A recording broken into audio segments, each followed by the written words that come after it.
de la Revue Française, que consiste en un viaje de 15 días a París con todos los gastos pagados.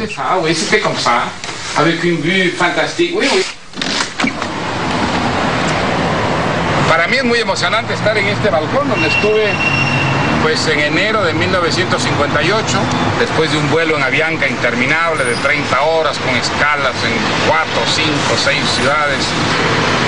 Realmente hice todas las cosas que soñaba hacer, desde ver los museos, desde ver Notre Dame, comprarme libros, ir al teatro, pasear por las calles de París y sentir que realmente había llegado a mi ciudad. Esta era la ciudad donde yo me convertiría en un escritor, donde escribiría mis libros.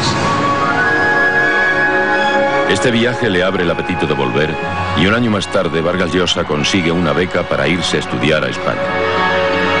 La beca era una beca de $120, que era mucho dinero en España en esa época. Nosotros podíamos vivir, vivíamos en una pensión, modesta pero perfectamente decorosa, del barrio Salamanca. Y con $120 podíamos ir al cine, podíamos ir al teatro, yo me compraba libros e incluso viajamos por España. Era una España muy provinciana, tercermundista, muy reprimida por la dictadura de Franco, sobre la que pesaba una censura muy estricta. Para mi sorpresa, muchos autores que yo había leído aquí en Lima, que a mí me parecía el fin del mundo, eran desconocidos en España. Sartre, por ejemplo, un autor maldito para la España del franquismo. Durante este tiempo feliz, Vargas Llosa termina de escribir Los cuentos de los jefes, pero jugándosela, decide irse a París sin esperar los resultados de una beca que había solicitado a la UNESCO. Así que apenas terminó la universidad, nos fuimos con Julia a París, gastándonos en eso el dinero que yo tenía para el pasaje de regreso al Perú. Y yo escribiendo furiosamente La ciudad y los perros.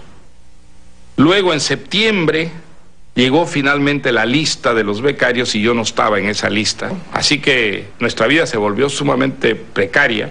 Y yo estuve, bueno, recorriendo todo París, haciendo desde el ramassage de periódicos que la Unión de Estudiantes de Francia había organizado para estudiantes menesterosos. Le daban una carretilla para que recogiera periódicos en las casas y luego la Unión de Estudiantes se lo compraba y con eso se ganaba unos francos, ¿no?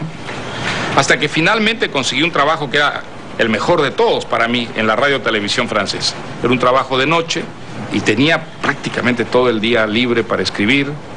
Y ese programa de radio se prolongaba en un café de la esquina y la parte mejor del programa era la que no se transmitía, era la del café justamente. De ahí salían todos los temas de nuestra generación, en realidad, los temas literarios de nuestra generación. La relación, por ejemplo, de la literatura con la política, nuestra lectura de Jean-Paul Sartre, de Albert Camus, etc. Yo recuerdo que viví bastantes años en la selva. Entonces, yo tenía un radio que supuestamente era muy potente, y entonces él trabajaba en la radio televisión francesa. Y yo estaba en plena selva porque no se oía pues ni los mosquitos, una cosa así, shhh, y la noche muy bonito, y yo prendo el radio y escucho una voz que decía: atención Tingo María, quiero mandar un mensaje muy especial a una prima que vive en plena selva.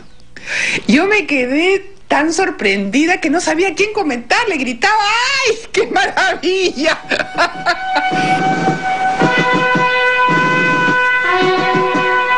A principios de los años 60, Vargas Llosa termina su primera novela, La ciudad y los perros, basada en sus experiencias del Colegio Militar Leoncio Prado.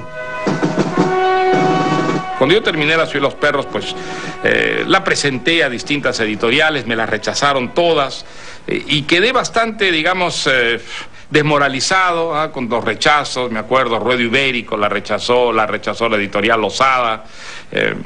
Y entonces, pues me puse a escribir La Casa Verde, un poco desmoralizado, ¿no? Y Claude Cuffon, este profesor francés hispanista, a quien yo le había dado a leer el manuscrito, me sugirió que le enviáramos a Sey Barral, ¿no? Yo conocí España, ¿no?, pensaba que el libro pudiera ser publicado, jamás, allí con la censura todavía durísima que había. Estuve varios meses sin tener noticias, hasta que un día recibí un telegrama, que yo creo que fue el telegrama que cambió mi vida, que decía: he leído su magnífica novela, estaré tal día en el Hotel Pont Royal de París, búsqueme usted. Así que yo, bueno, ese fue... Lo fui a buscar y Carlos Barral estaba entusiasmadísimo con La ciudad y los perros. Entusiasmadísimo, me dijo, ese libro lo publico de todas maneras. Me dijo, vamos a presentarlo al premio Biblioteca Breve. Me dijo, si gana el premio, pues eso nos va a ayudar muchísimo a dar la batalla contra la censura. Y lo gana. La ciudad de los perros pasa la censura con solo 8 frases cambiadas y se convierte en el mayor fenómeno que la literatura latinoamericana había producido hasta entonces. Hizo otro telegrama de Carlos Barral que a mí me dejó maravillado. He aceptado 10 contratos de traducción para La ciudad y los perros. Bueno, yo creía soñar, pero realmente a partir de ese momento mi vida cambió. Hasta entonces yo nunca había pensado, porque yo no conocía un solo caso de un escritor latinoamericano que tuviese esa difusión internacional, que pudiera empezar a recibir dinero de sus libros. La ciudad de los perros es la primera novela moderna escrita en español en América. De eso no hay la menor duda. Es decir, el boom que se habla del boom latinoamericano, para mi manera de ver, comienza con La ciudad de los perros. Ni Borges ni nadie. Es decir, fue La ciudad y los perros que desencadenó una sorpresa, pero no solamente en el ámbito de la lengua, sino una sorpresa en Europa.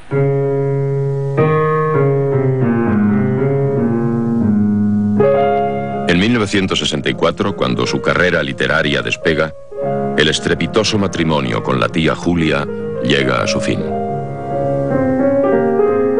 Bueno, digamos, la relación con Julia pues fue una muy buena relación, pero el amor, la pasión fue desapareciendo muy pronto, ¿no?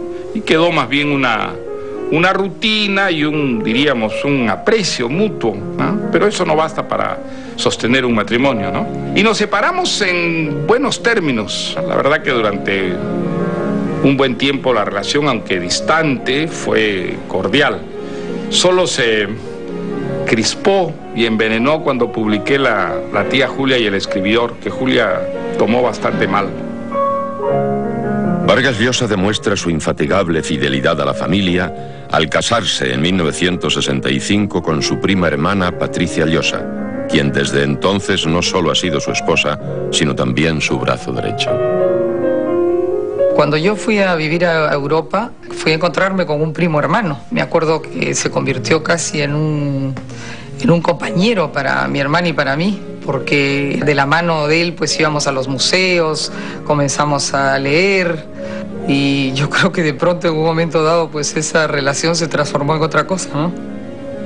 Bueno, Patricia fue a estudiar francés a la Sorbona y pues al principio de una manera muy discreta, y luego pues el amor, ¿no? Ese amor-pasión que rompe barreras, que se crece ante los tabúes, fue desde luego algo bastante traumático.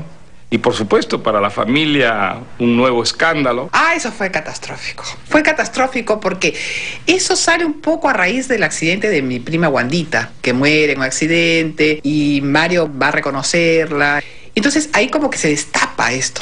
La tía Julia ya había hecho conocimiento de eso a su hermana, a la tía Olga. Fue una notición en la familia, porque además no solamente que eran primos hermanos, sino que era complicado porque él había sido casado con la hermana de la mamá. Entonces era un drama de nunca acabar.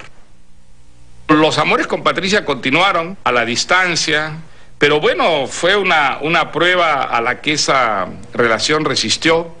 Y 2 años después regresé a Lima y nos casamos.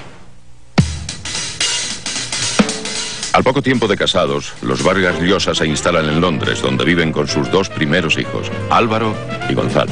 Era muy curioso porque Mario, que siempre ha tenido una disciplina férrea, se encerraba en la sala y entonces toda la familia tenía que irse a la cocina.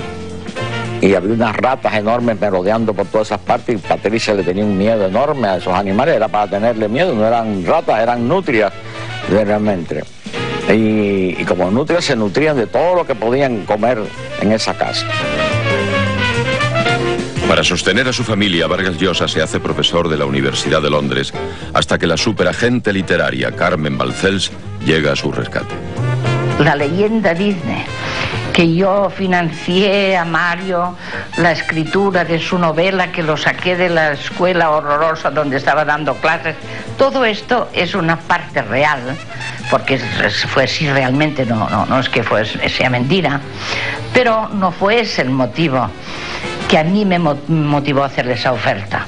Fue que yo me dije a mí misma, que tengo la única oportunidad en la vida de representar directamente a un autor que escribe en castellano, representarlo a la manera de los agentes ingleses o americanos, que es el agente que maneja todo con su editor, porque en realidad yo era un instrumento subsidiario del editor. Y fue cuando yo me dije, Mario vive en Londres, donde hay un agente en cada 2 puertas y me va a quitar ese cliente cualquier inglés. O sea, este fue el verdadero movimiento de fuerza que yo hice para atraerle hacia mí, hacia Barcelona. En Barcelona nace su única hija mujer, Morgana. Los niños tuvieron que cambiar de colegio desde que tuvieron uso de razón y entraron al colegio, ¿no? De pronto me di cuenta que uno de mis hijos había cambiado, yo creo que a la edad de 7 o 8 años, como 6 veces de colegio, una cosa así, ¿no? Una vez estábamos en un restaurante almorzando, los niños andaban sueltos por ahí y dijo, mira, van a acabar con este restaurante, yo me los llevo, te espero en la puerta. Lo que menos imaginé es que algún día terminaría yo no solamente de amigo de Álvaro, sino escribiendo con él un libro. Solo Álvaro ha seguido la carrera de su padre. Gonzalo trabaja para las Naciones Unidas y Morgana es fotógrafa.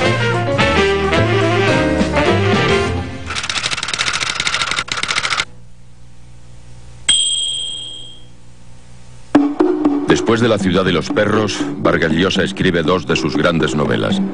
La Casa Verde, basada en parte en sus recuerdos de Piura, y la que muchos consideran como su gran obra maestra, Conversación en la Catedral. Conversación en la Catedral es una novela que se puede llamar novela polifónica, ¿no? Novela de muchas voces, de muchas historias paralelas. Hay un momento en que en una página de Conversación en la Catedral puede haber 12 personajes hablando. Están todos mezclados, los distintos niveles, los vasos comunicantes entre ellos. Eso es esencialmente el punto de vista moderno en la literatura, ¿no? La incorporación de los puntos de vista distintos, pero no necesariamente superpuestos, sino en un solo plano temporal. Yo siempre he pensado que la novela es un género que busca la totalidad. Quiere crecer en el tiempo, en el espacio, abarcar cada vez más. Quiere competir con la realidad.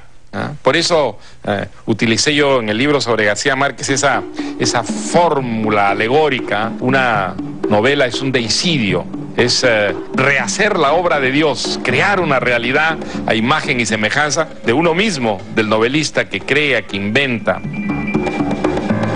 Al mismo tiempo que Vargas Llosa produce estas grandes obras, una serie de escritores de primera línea aparece a lo largo y ancho del continente. Bueno, el boom se formó primero porque hubo grandes novelas que aparecieron, ¿no?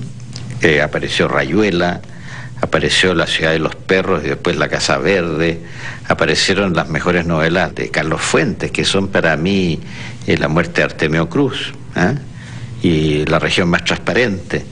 Después, ya un poco más tarde, salió 100 años de soledad, que fue un boom narrativo de por sí.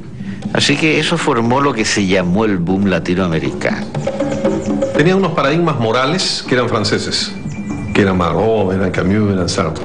Pero tenían unos paradigmas literarios que eran norteamericanos. Uno era Hemingway y otro era Faulkner. Entonces Hemingway es escribir de manera concisa, seca, cortante, telegráfica, periodística. Y Faulkner lo que les enseñó es cómo crear una selva de símbolos, cómo crear una selva de imágenes, cómo crear